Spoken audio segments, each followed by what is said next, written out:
As you're building out your designs, whether for desktop or mobile, you may want portions of your content to only be seen when scrolling takes place.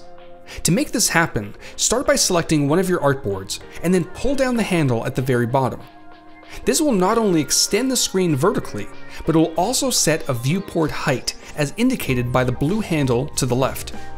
Everything above this handle will be visible immediately, while anything below it will be visible on scroll.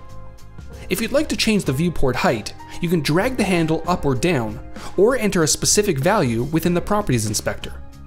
Now, when you preview your prototype, you'll be able to scroll down your artboards to get a more real-world look at your designs. You can also take advantage of fixed elements. Say I want this button to remain in place while scrolling. With the object or group selected, check on Fix Position when scrolling over to the right. It'll now stay put as you slide down your screen. And that's your bite-sized look at scrollable artboards in Adobe XD.